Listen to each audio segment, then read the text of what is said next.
Warahmatullahi wabarakatuh. Perkenalkan, nama saya Syanaya Tahiranisa Sutanto dengan NIM 1101623047 dari Teknologi Pendidikan Angkatan 2023.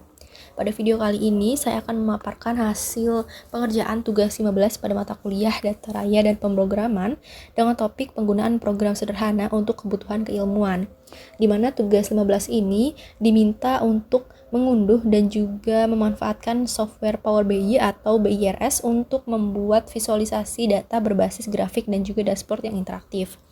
Dan untuk tugas 15 ini, saya menggunakan data monitoring penyebaran COVID-19 di Indonesia yang sudah terdapat pada LMS UNJ sebagai objek analisis visualisasi. Dan data ini pun mencakup periode waktu dari bulan April tahun 2020 hingga bulan Oktober tahun 2021.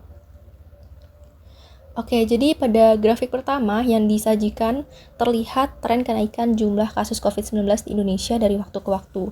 Dan puncak lonjakannya terjadi pada bulan Juli tahun 2021 hingga Oktober tahun 2021, di mana terjadi penambahan kasus sebanyak kurang lebih 113.000 kasus baru dan menunjukkan bahwa angka ini mengalami peningkatan yang signifikan dibandingkan bulan-bulan sebelumnya, yang sekaligus mencerminkan kondisi darurat pada masa tersebut. Lalu grafik berikutnya menampilkan perbandingan antara jumlah kasus baru atau new case dengan jumlah pasien yang sembuh atau new recovery, dan menunjukkan bahwa pada warna biru ini mewakili new case dan warna biru tua ini mewakili new recovery. Nah, pada awal tahun 2020, tepatnya bulan April, jumlah new case-nya ini menunjukkan angka tertinggi mendekati 100%, yang menandakan bahwa fase awal penyebarannya itu sangat cepat, sementara angka new recovery-nya itu terus meningkat secara bertahap hingga mencapai titik tertinggi di akhir bulan Oktober 2021. Nah, ini mencerminkan hasil dari penanganan dan juga perawatan yang semakin membaik selama pandemi.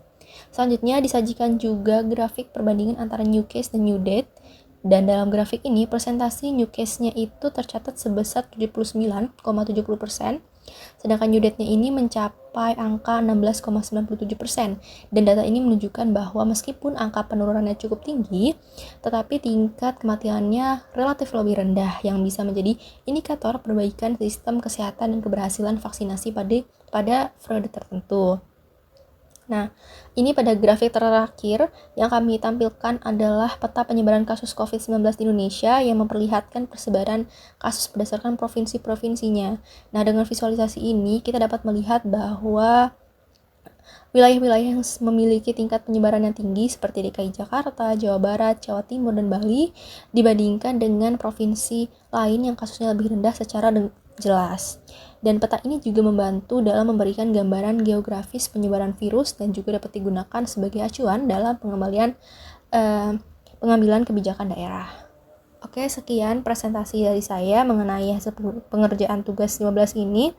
Semoga bermanfaat bagi kita semua. Wassalamualaikum warahmatullahi wabarakatuh.